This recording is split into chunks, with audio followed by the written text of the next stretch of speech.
Screams of terror could be heard coming from all over the neighborhood. One house after another. The Morrises, the Andersons, the Fatos, and even the Adamses.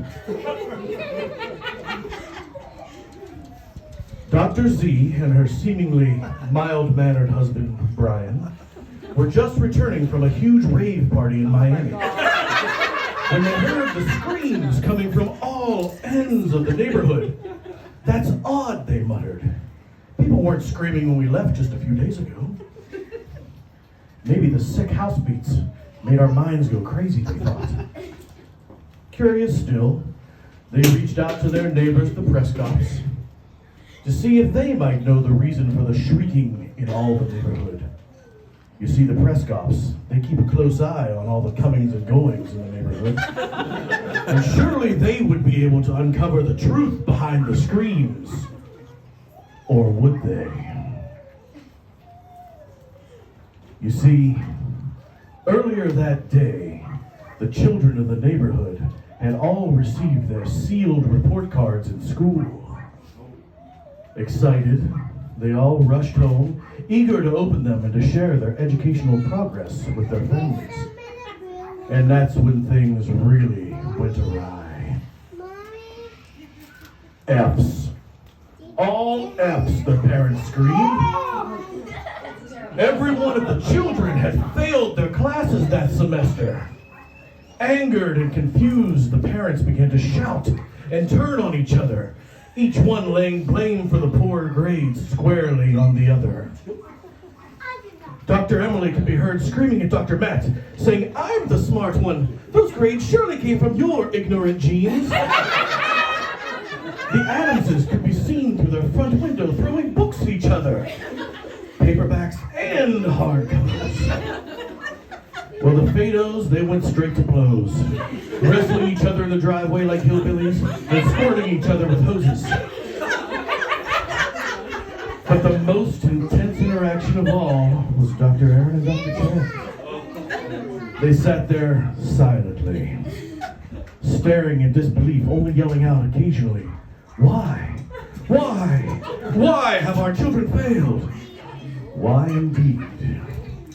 For all the children of the neighborhood had spent so much time studying with the same tutor.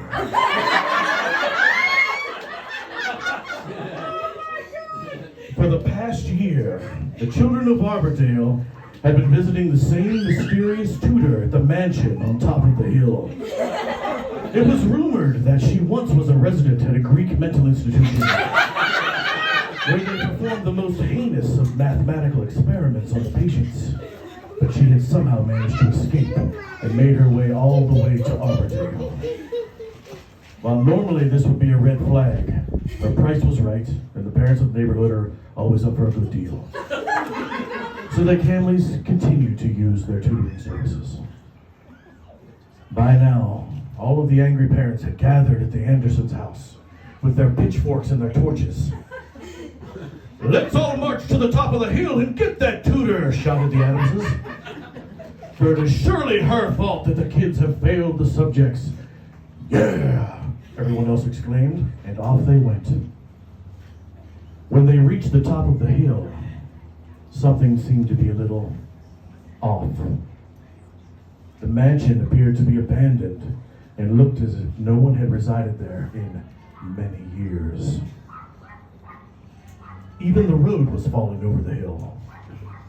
That's a little top of the hill humor. But the parents, determined to get justice, proceeded to pound on the door. Knock, knock, knock, pound, pound, pound. It was then they heard the ominous cackling fill the air. "You'll all fail. 2 + 2 = 10.